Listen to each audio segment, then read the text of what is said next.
Repiensa la fe católica, un podcast para cuestionarte aquello que crees que cree la Iglesia. Bienvenidos a un episodio más de esta temporada, Repiensa la fe católica.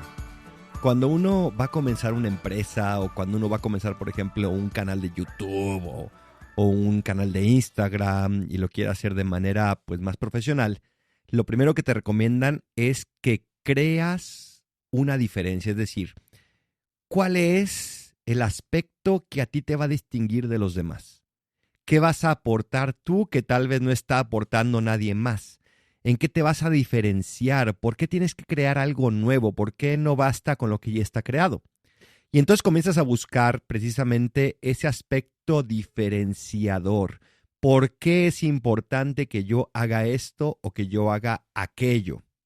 Esto no es nuevo, esto no es del mundo empresarial, esto es desde siempre.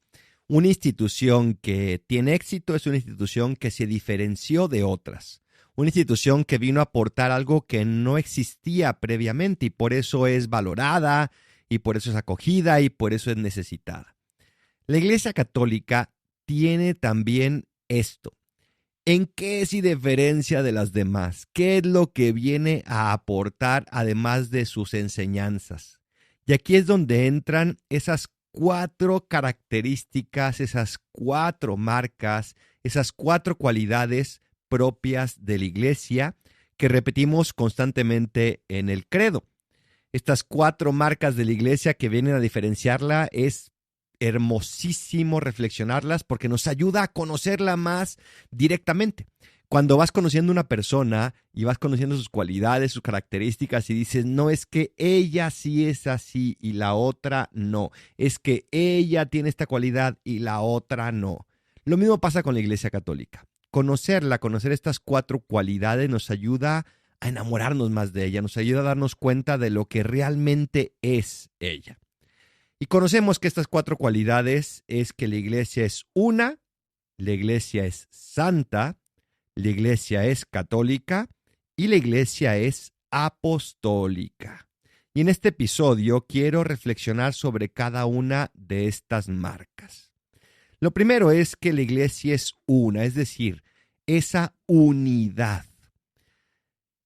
El oficio y la persona del Papa significa precisamente que la Iglesia tiene una única cabeza, una única autoridad.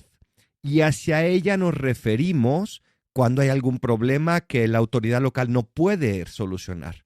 Pero los obispos, los sacerdotes, no tienen la última palabra. La última palabra la tiene siempre el Santo Padre. Si bien cada obispo tiene, gracias al derecho canónico, una libertad para gobernar su propia diócesis.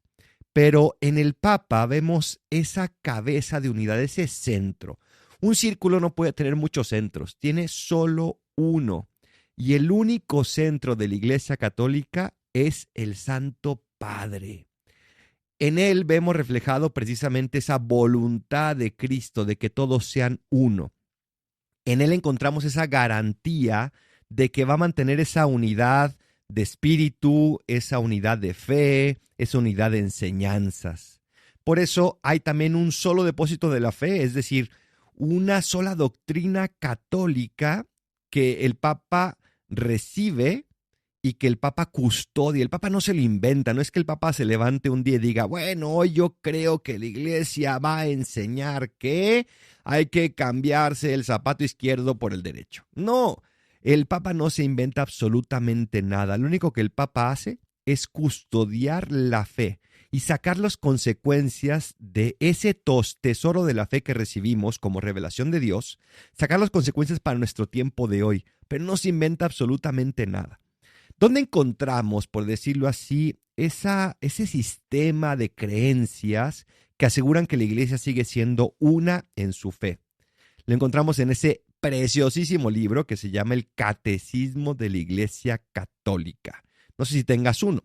Luego se han hecho otros resúmenes u otras maneras de escribir ese mismo contenido. Por ejemplo, el Yucat, un catecismo para los jóvenes, donde también los que no somos tan jóvenes podemos encontrar respuestas a nuestra fe, tal vez de una manera más sencilla y tal vez más adecuada a nuestra misma formación. Pero es en el Catecismo de la Iglesia Católica donde encontramos ese contenido doctrinal que sigue asegurándonos que nuestra iglesia es una sola. De tal manera que no importa si estás en China, si estás en Japón, si estás en África, si estás en México, en Groenlandia o en la Patagonia, todos los católicos creemos lo mismo, porque todos los católicos tenemos una sola autoridad reflejada en el Papa. Fíjense qué bonito.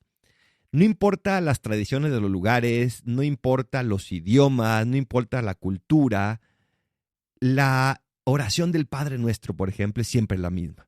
El Ave María es siempre la misma.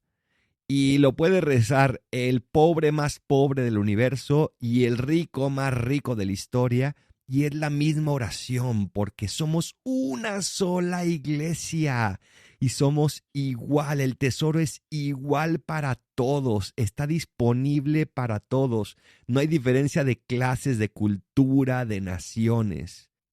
Si tú vas, por ejemplo, a misa a Filadelfia, van a utilizar el pan y el vino igual que una misa en la Ciudad de México, que una misa en Bogotá, que una misa en Dublín, que una misa en Shanghái. Tenemos esa unidad y el Papa nos garantiza esta unidad y por eso es tan importante. En esa unidad vemos la unidad también en la liturgia, en la doctrina, y es bien importante para todos nosotros esa adhesión filial al Santo Padre. Este Papa que es quien garantiza que todo se custodie, que todo se mantenga. ¡Qué regalo tenemos en el Papa! La segunda característica, la segunda marca de la iglesia es la santidad. La iglesia es santa. Esto no significa que todos en la iglesia seamos santos individualmente. Claro que no. La iglesia es pecadora en sus miembros. Todos, absolutamente todos los miembros de la iglesia, salvo Cristo, que es la cabeza de la iglesia, todos somos pecadores. Desde el niño más recóndito hasta el Santo Padre que está en Roma, todos somos pecadores, porque todos experimentamos la consecuencia del pecado original. Pero la iglesia es santa gracias a su fundador. La iglesia es santa gracias a que Cristo la santifica. La fuerza de la santidad de la iglesia no viene de la fuerza de la santidad tuya o mía, sino que nosotros podemos llegar a ser santos si dejamos que la santidad de Cristo actúe en nosotros y a través de nosotros. Pero es solo Cristo, solo Dios. Muy tristes son los escándalos que damos a veces los ministros de la iglesia o también los que no son ministros, los laicos, porque todos deberíamos de seguir el ejemplo de Cristo. Pero esos escándalos que son reprobables y que merecen su castigo y que tenemos que seguir denunciando, esos escándalos no le quitan un ápice de santidad a Cristo y por eso la iglesia sigue siendo santa. No te equivoques, la iglesia no es santa porque yo soy un tipazo. La iglesia es santa porque Dios es su fundador y nosotros somos el cuerpo de Cristo, pero Él es la cabeza y de Él nos viene la santidad. Por eso la iglesia nos pide, por ejemplo, a los sacerdotes que santifiquemos nuestro día a través del rezo de la liturgia de las horas. San Pablo nos invitaba a orar sin intermisión. La liturgia de las horas, que también se conoce como el oficio divino o el breviario, pues es una manera de ir santificando el día. Esta consiste en una serie de rezos que hacemos los sacerdotes y algunos laicos que deseen rezarlo, pero los sacerdotes y religiosos lo hacemos por un compromiso y por un deber. Una serie de rezos que son iguales en todo el mundo. Y otra vez, vemos esa unidad de parte de la iglesia. Pero esta voz de la iglesia que se une para pedirle a Dios esa santidad, que se une para pedirle a Dios que siga santificando su iglesia, es un regalo que también tenemos que aprovechar y que tenemos que sacarle todo el jugo. La santidad de la iglesia también se experimenta, por ejemplo, en la misa diaria. Qué impresionante saber que cuando yo estoy grabando este podcast, alguien está celebrando misa en algún lugar. Qué impresionante que cuando termine de grabarlo, alguien seguirá celebrando misa. Qué impresionante que estoy durmiendo y alguien en algún lugar del mundo está celebrando la misa. ¡Qué regalo! Esta misa está santificando la iglesia, está santificando a cada uno de sus miembros, está santificándote a ti y a mí, porque la misa es la presencia del mismo Cristo que viene a esta tierra para hacerse uno con nosotros, para de verdad darnos aquella gracia que necesitamos. Y es que sin Cristo la santidad es simplemente imposible. También la iglesia es santa porque la iglesia va más allá que la suma de sus partes que se ven aquí, que tú y que yo. La iglesia también la conforman aquellas almas que ya están en el purgatorio, que están ofreciendo aquellos momentos para poder llegar al cielo, pero también las almas que ya están en el cielo, aquellos fieles difuntos que ya gozan de la presencia de Dios. Ellos siguen siendo parte de la iglesia y por eso también santifica a Dios a través de ellos a su iglesia. Tercera cualidad de la iglesia católica. Católica, ¿sabe lo que significa? Significa precisamente universal. La iglesia católica es universal. No se limita a una sola nación, no se limita a una sola cultura, no se limita a un estrato social, no se limita a un tiempo, sino que la iglesia es católica, es universal. Fíjense qué bonito. Yo creo que no tengo la estadística, pero yo creo que en todos los idiomas del mundo ya hay una Biblia traducida, por ejemplo. En todos los idiomas del mundo donde hay un misionero se está celebrando la misa. Lo más probable es que en el lenguaje en donde es, aunque no sea el lenguaje de ese misionero. La Iglesia Católica va mucho más allá de las fronteras. La Iglesia Católica mantiene la unidad aún en la diversidad porque está llamado a ser universal. Qué bonito el poder saber que somos parte de una familia universal. Que aunque el Papa esté en Roma como cabeza visible de la iglesia y yo esté en México y tú estés en España, en Colombia, en Venezuela o en Chile, somos la misma iglesia universal. Estamos juntos en este mundo y estamos llamados por eso, como decía una carta muy, muy bonita de los primeros cristianos, estamos llamados a ser el alma del mundo. Estamos llamados a darle vida, a hacer vida a la iglesia en nuestras vidas. Ya sea Matteo Ricci, que fue a evangelizar en China en el siglo XVI, o San Pedro en Roma durante el primer siglo, o cada uno de los misioneros que tal vez misionó y convirtió a nuestros antepasados, todos formamos parte de esta iglesia universal, estemos donde estemos. Por eso el Papa, por ejemplo, se dedica a visitar el mundo entero, porque en cada lugar, aunque sea una comunidad pequeña, está presente la iglesia, esa iglesia universal que se hace carne en cada cristiano. Última característica de la iglesia católica es también apostólica, es decir, hay una continuidad. La iglesia tiene una conexión con el pasado que se hace particularmente palpable a través de los apóstoles. Estos 12 hombres escogidos personalmente por Jesús, que fueron enviados, que fueron ordenados y que han ido transmitiendo esa misión, que han ido siguiendo, enviando a otros apóstoles, a otros obispos, a otros sacerdotes.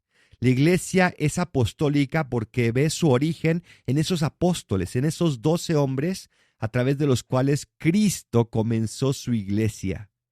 Y por eso la iglesia mantiene esas raíces, no de una manera nostálgica, sino fíjese qué bonito.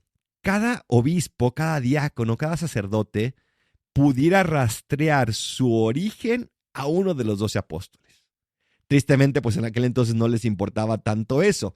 y ahorita actualmente pues podemos llegar tal vez al 1500, 1400 con algunos estudios que se han hecho de a ver desde dónde viene, por ejemplo, mi sacerdocio.